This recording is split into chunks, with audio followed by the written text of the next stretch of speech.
Hello, Gemini. Welcome to the Plaid Sheep Oracle.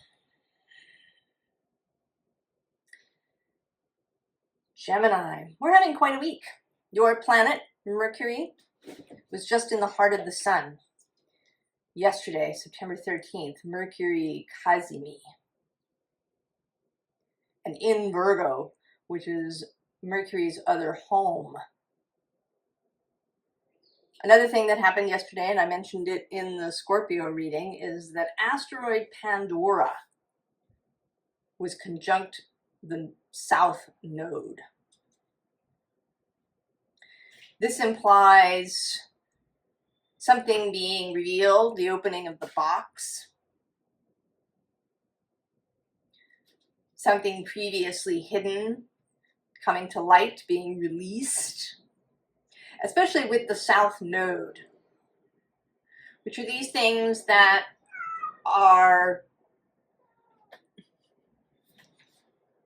that was Jupiter. Could you hear him? I don't know. By the time I ran it through the sound filter, you might not be able to hear his meowing. He's learned that the best way to get my attention is to meow like a soul in torment. Anyway, as I was saying, South Node, those things that we arrive with that are second nature, that come easily. Some of the early programming, too, that we receive as children. And I wish actually that I had a different word. We use this word programming, and it makes us sound like computers. And that's not what we are. We use all these metaphors, machines and computers, because they're around us. But they're very incomplete. It's only it's a pale shadow of the reality.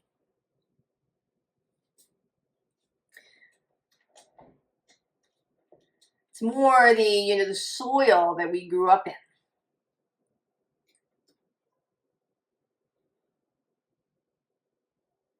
I think I prefer that metaphor, right? What we took in. And some of that is very useful. Some of the skills we have, if you have a Virgo South Node, that's very useful. The ability to really choose for yourself, a sense of service to the world, an ability to focus on your body, on physical things, the ability to devote yourself to something. The ability to see things from a logical perspective, from an earth-based, solid perspective. But it can also be rigidity, judgment of self and others, a tendency towards perfectionism, these kinds of things. So wherever your South Node is, this may have relevance to that, as well as to sort of Virgo-ish things. If you have some of these Virgo-ish shadows as well. There might even be something in the box that's expansive, that has been held in there out of fear or a desire to remain comfortable. The card that's coming out for you is the Hypocrite. And this is not actually, here in this vision, right, the idea of the cleric, the priest, who counsels people to be content with what they have, or has taken a vow of poverty, but actually lives in luxury and doesn't follow the precepts of his own faith. And that's it is a little bit what we're talking about, but not in that kind of venal way.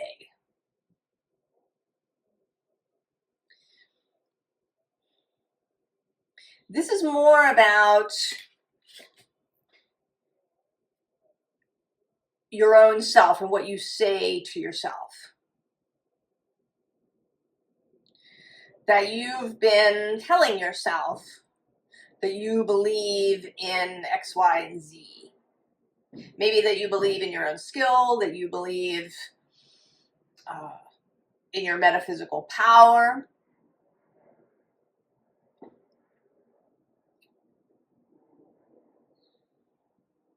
But in fact, it isn't really true. It's having a plan B tucked away for whatever it is. If you decided you were going to be, I don't know, an opera singer, but you have this plan B of being an accountant.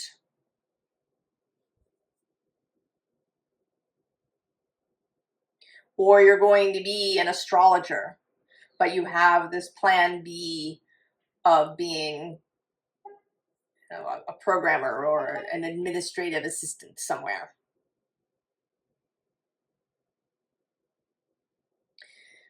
In other words, you're kind of not all in. There's a dissonance between what you've, I think, been telling yourself and what is actually true. I don't think this is you trying to take advantage of other people or, telling other people to be faithful when you're not. I don't think it's about that. I think it's about you being in dissonance with yourself.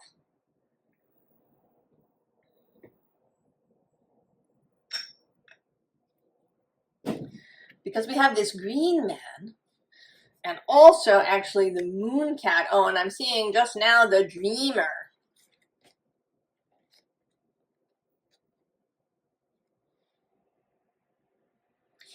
And they feel as if they're at the door, or they're huddling outside the window, or maybe they're even in your house and they've been following you around. Getting into your dreams in various ways. Maybe you've been having strange dreams or dreams where you are the accountant and you're doing the accountant things in your dreams, all those things that you said you were going to leave behind when you went on your new path that are still hovering in the background. You haven't quite been able to release them. And then the underside is the jester. And the job of the jester is to keep the king, the monarch, grounded.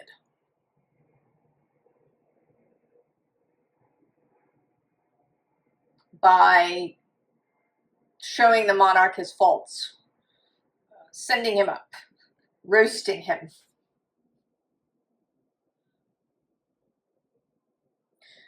And not just to maintain humility, but also to maintain just a general self-awareness. And perhaps it's been coming through in manifestations. Little things that are niggling or annoying or difficult, that are shining a light on this variance within you, this dissonance. The Fool appears at the bottom again. So there's this double Fool energy. I mean, this Fool is more of a call. This Fool, this jester, may be providing little, annoying things that occur. And they may have even been happening during Mercury retrograde, possibly.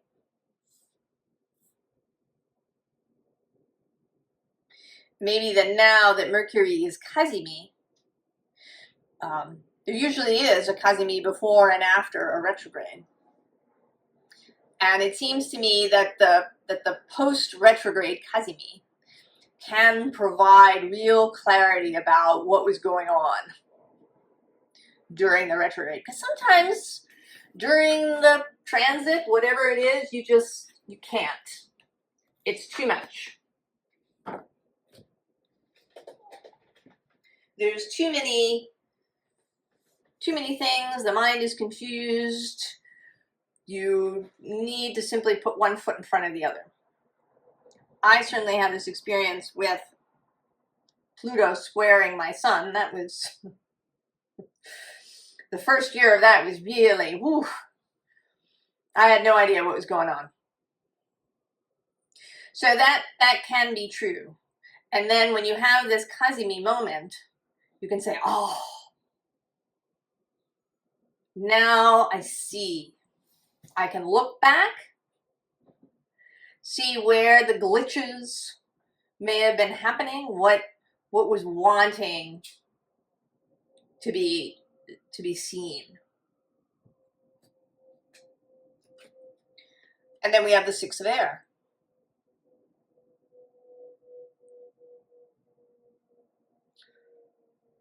An aha kind of moment.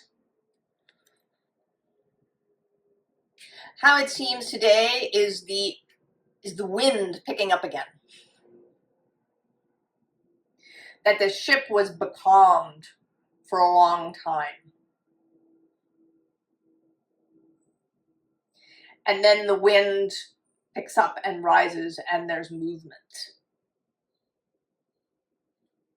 Here too, with the Two of Fire underneath,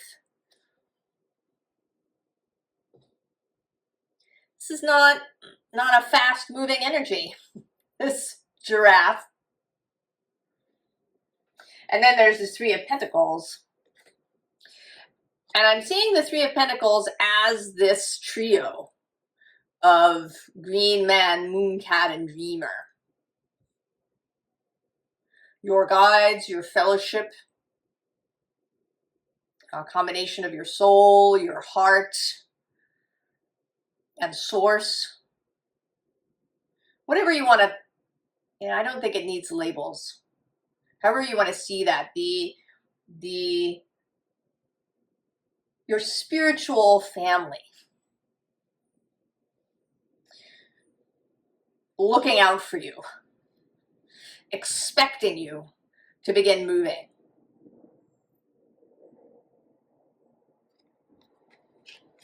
And the wind is just picking up again.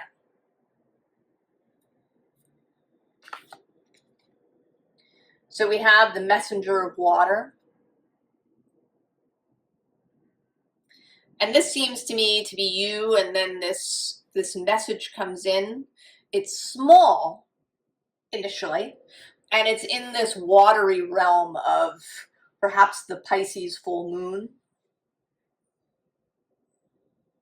This is the Knight of Cups, who is Pisces card traditionally. This space, not so much of emotion, but of consciousness, of the metaphysical, of all that stuff we have trouble naming. So as Pandora meets the South Node, she opposes the North Node. So in fact, it may be a double box or a box with a secret compartment.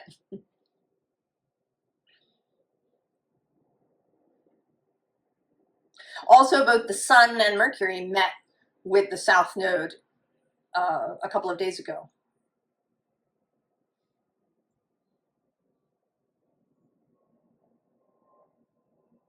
So there's been a lot of action around the node. Venus will be the next planet to meet the node.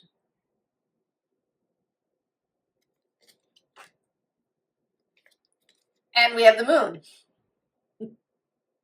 Here I think really the moon. This eclipse cycle.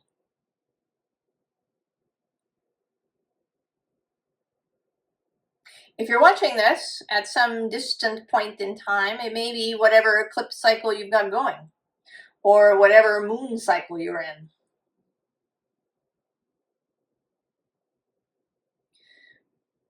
That the moon is significant in some way.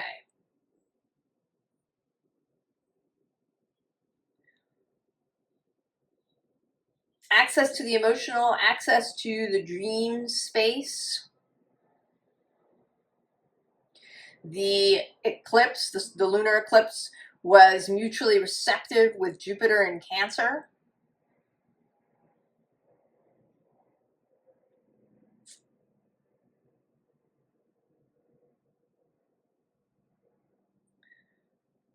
There's a lot of this lunar watery energy sloshing around.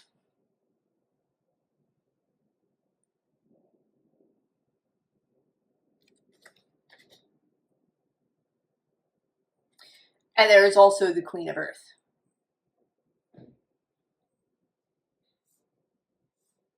This solidity under your feet that is always there. It may be a few things. Of course, we're all trained to live in this three-dimensional world. That is the soil that we grow up in, those of us that live in the modern world.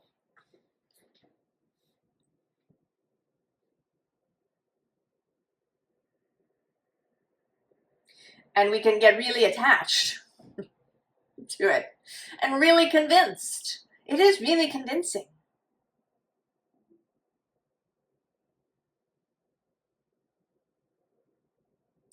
In my personal reading this morning, I had this vision of stepping into a movie, being the audience member and then stepping into the movie, and actually feeling that it's the movie that is real, if we want to use that. Not that the theater isn't real, but that the movie is just as real and in some ways more pivotal.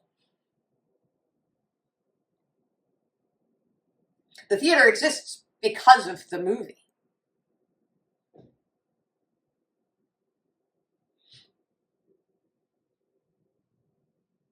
So the ability to stand on the earth, and then the Six of Earth, and also to stand in that imaginal, what we think of as imaginal, I should say, the water realm,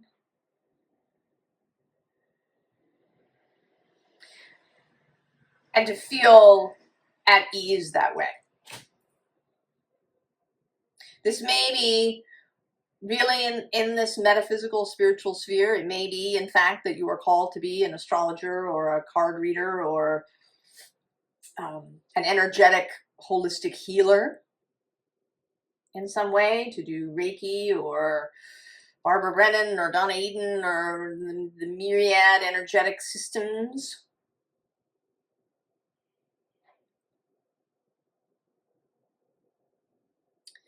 It might even be just around your own self. That you talk about how it's important, energy matters, energy is first, you need to change things energetically before the physical will really respond, but that you physically hedge your bets.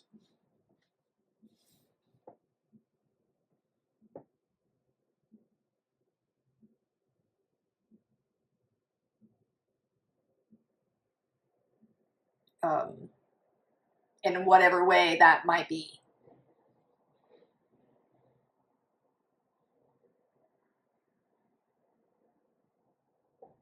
That you don't take the time for the energetic change to really happen. You know, if we were talking about, say, maybe improving your muscle tone,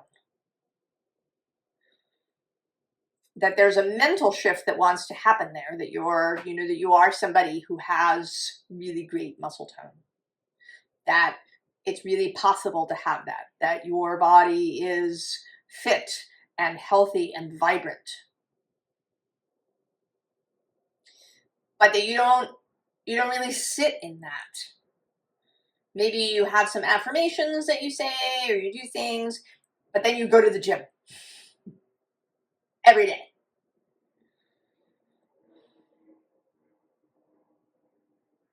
So it might be in that way, or if we're not talking kind of about this metaphysical sphere, that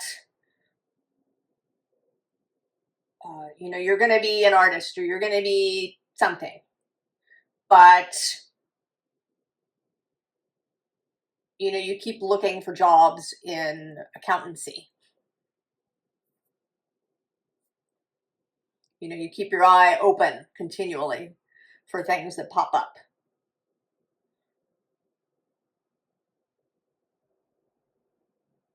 Right? This dissonance of what you say you are, what you say you believe,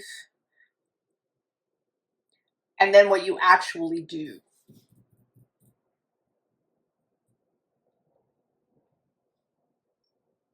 And again, this is not in any way a judgment. This is, you know, kind of, again, the soil that we grew up in. For most of us is that we have to be practical, right? It's a big conversation now about college that's happening out there. You know, what are universities for? Have they just become kind of clearinghouses where people show up and they use AI to pass all their classes so that they can get out the other side and get a good job?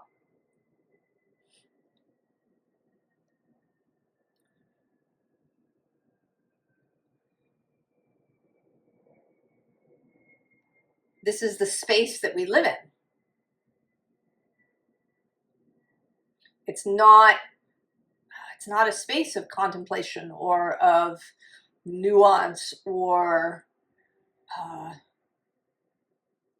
you know, really alternate crazy possibilities. You know, that's kind of relegated over here in the corner to the new age space.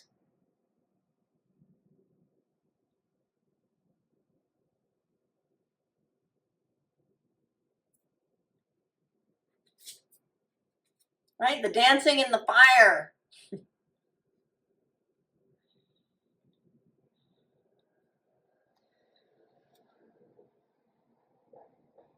Feeling perhaps like you're dancing in the fire. Even this live and learn card feels really heavy. You know, there's this cracked cup. There's just this and even this work with your healers feels, you know, these hands don't feel like healery, they feel a little predatory.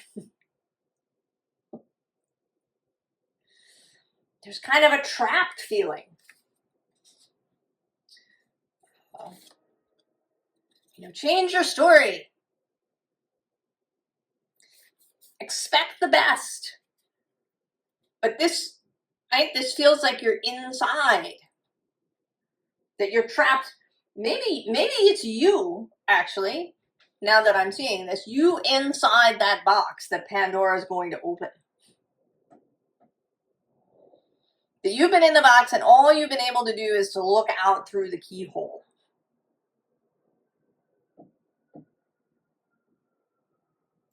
You've been wanting to change your story, but you've been in this box.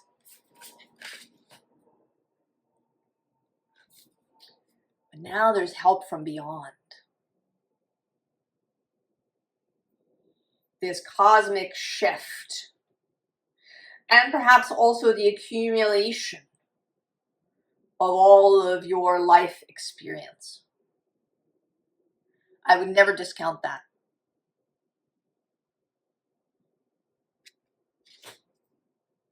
That all of these things come together. Right? This boost from the energy in the cosmos. The maths, everything that you've done and seen and been and heard and understood. opening your box for you. And in fact, well, we'll get there in a second. We have this 9 of emotions, this, that you are the genie that's been let out of the bottle. The bottom here is this 10 of emotions. And this feels very much like that grouping, right, of the green man, the moon cat, and the dreamer. Your energetic family. Having a party. Because this moment has arrived. Celebration. Huzzah, it is here. Everything is lined up just perfectly and beautifully.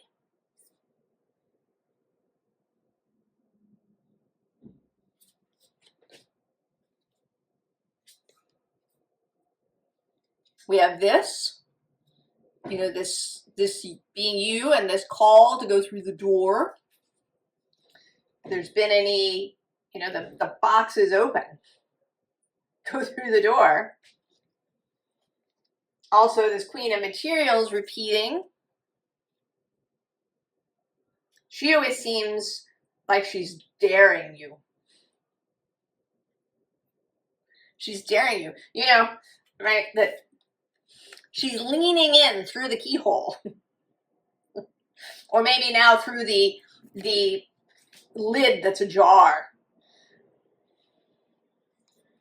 Are you still in there? Have you not gone through the door? It's time to go. And then the Hanged Muse. This acrobatic moment. And the Tower. I didn't even go down this far as I was looking at the cards. This revelation. And then Justice. This opening. This, you know, rising out of the old. And we even have a repeat of the Knight of Cups. And the Lovers. Oh, and then there you are. The Knight of Voices, the Knight of Swords. And the Sun. I'm going to stop now.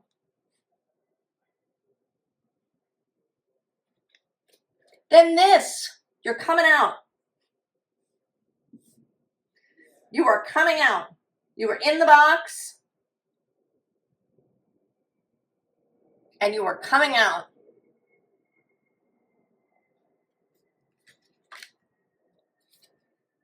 Into this Queen of Wands moment. The sun on your face. You've been in the shadow, in the dark, in some way. But the box has opened. You're no longer looking through the keyhole alone.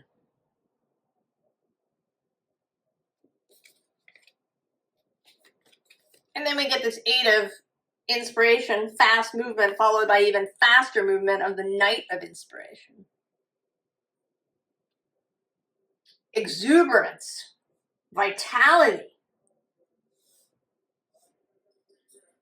the direction seen, dropping plan B.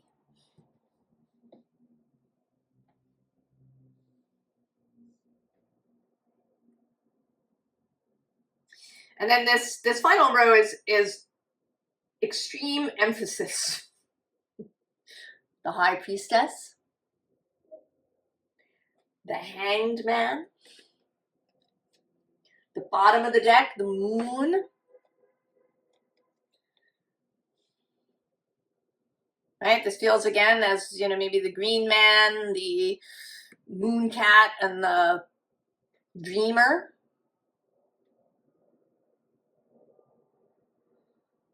All of this energy rooting for you, there for you, calling you, knowing that you are now coming out. We also have the Ace of Wands.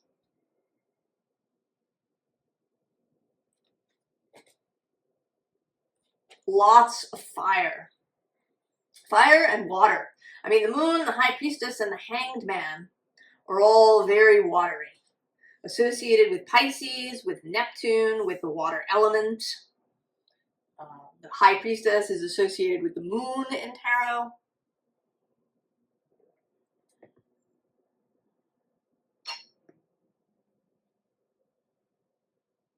And the moon with Pisces. Then we get both the king and the queen of wands. Extra emphasis. All of it. We have all of it. It's not just what you can see through the keyhole. It is all of it. And then you and your soul. Or you and this whole unseen cohort. Meeting up in this beautiful garden.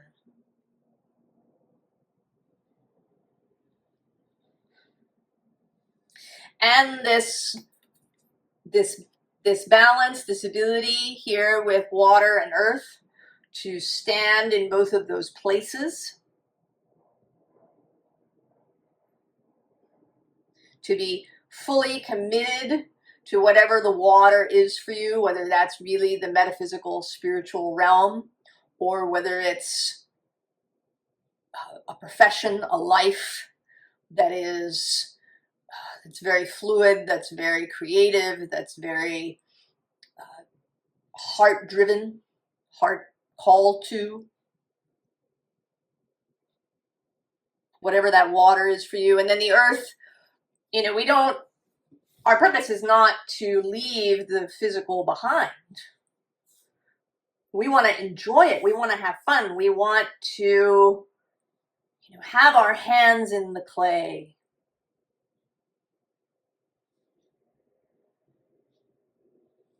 And the energetic is a tool. It is a way to mold the clay. The clay doesn't disappear. But we have more ways of working with it than the usual Newtonian methods. And then this card, which I see as you just sleeping peacefully. This demon's trying to wake you up and give you nightmares, and it's not happening. If you've been having dreams of, of this life that you don't want, the accounting dreams, the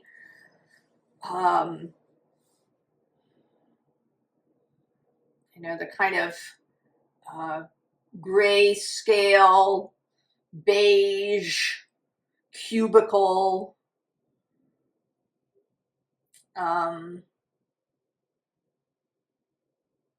ways of being,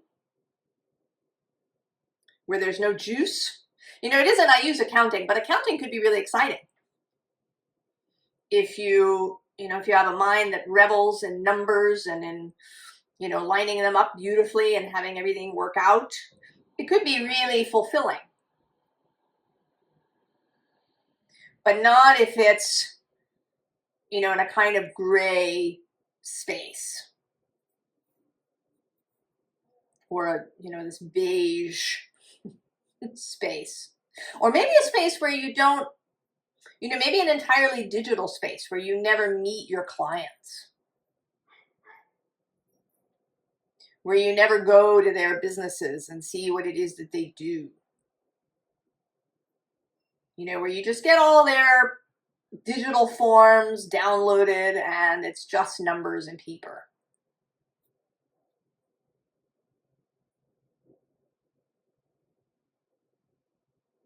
I was thinking in my mind of how, as technology has advanced, if we want to use that word, the world has become flatter and more monochrome. Everywhere you look, there's lots of neutral tones and beige and straight lines and, you know, people in turtlenecks and chinos and, you know, efficiency and, right? Because that's one of the reasons people wear turtlenecks and chinos. It's efficient. They don't have to think about what to wear. They just, you know, pull out the next turtleneck and the next pair of pants.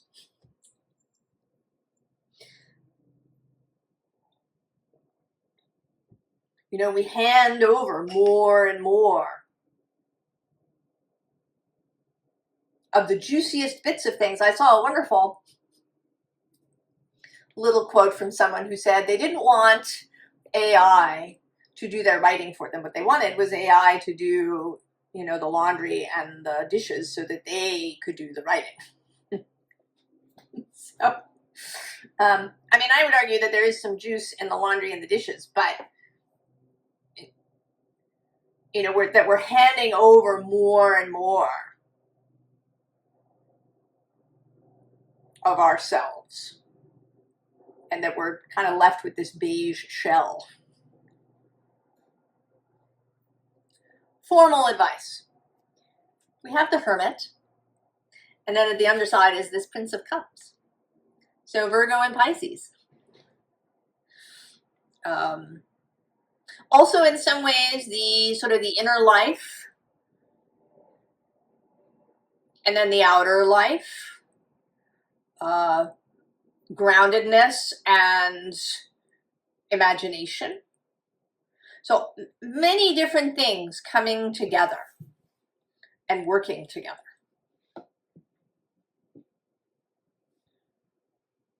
I've been rereading Victoria Sweet's Slow Medicine, and she talks a lot about this, the meaning of slow medicine and fast medicine. So fast medicine being all those modern, you know, pharmaceuticals and surgical intervention and MRIs and these things. And then slow medicine, really considering the whole person.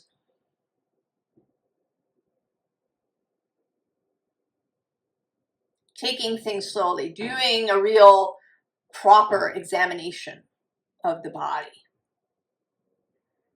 Taking the time to see how the body responds.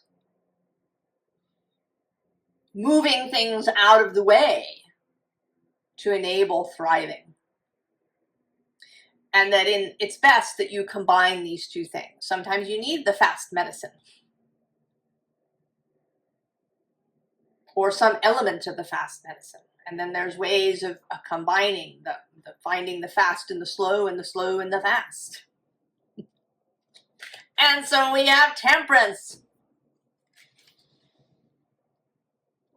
And below that, the Tower, the Fool repeating, and the Magician.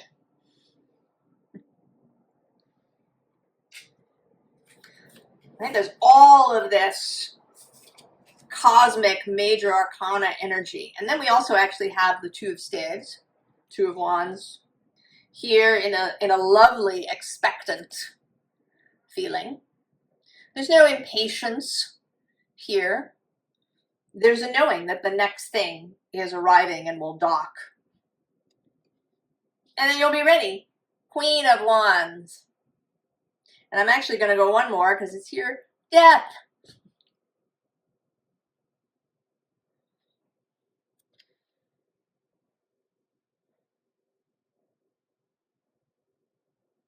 Right? The ritual, the inner life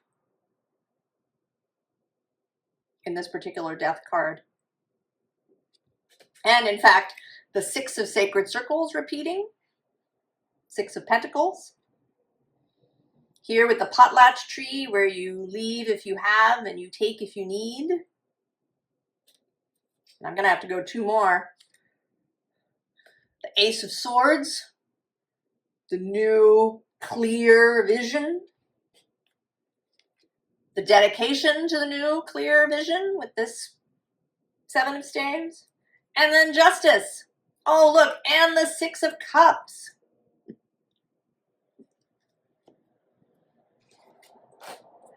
It's deep. It's deep and aligned, all of these cards lining up. I didn't even shuffle any of these decks for that long. It was already there. So we have the Three of Cups. Reconciliation. Forgiving yourself for staying in the box, perhaps. Or maybe your outer self meeting the self that was in the box and coming together, having the celebration.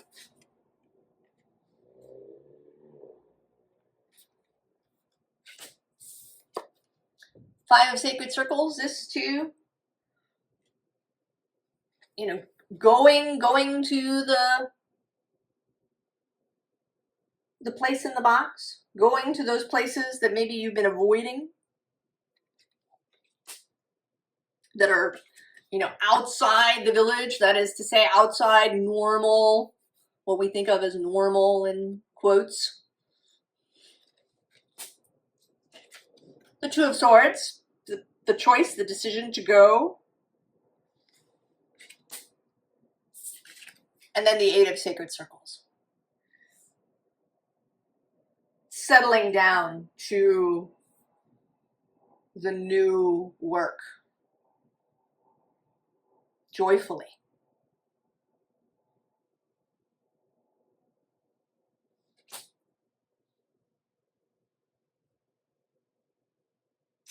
You know, I kind of am now wondering, and we'll see if it has some meaning for us, where the moon is in this deck.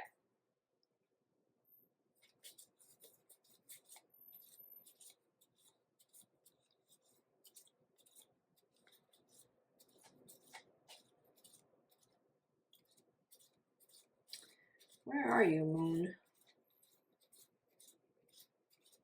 Probably should have started from the other side. Watch, it'll be the south. Oh, there it is. Ah. Between the Four of Swords and this Three of Staves. And this Four of Swords feels very much, you know, she seems to be burying the sword. So something that was buried. And here it is being released. The box is going to be opened. This moon. Oh yeah, the other side of the Four of Swords is this Ace of Cups. And then here you are, the Prince of Swords. It's on the other side of the Three of Wands. Oh, there he is, the King of Wands.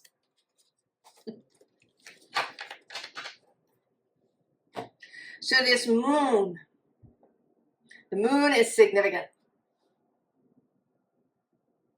It may be that you want to meditate on that, think about it, write about it, divine about it.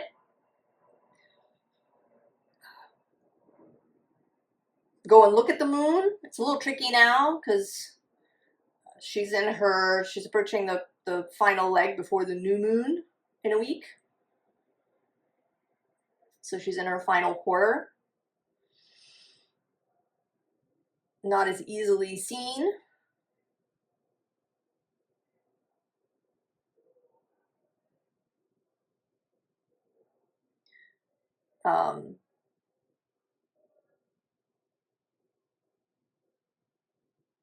Although I guess you could see her during the day, not rather than at night. You could see the moon during the day. She's visible. Or looking at the moon in your own chart. I don't know, there's something about the moon. Take that under advisement, Gemini.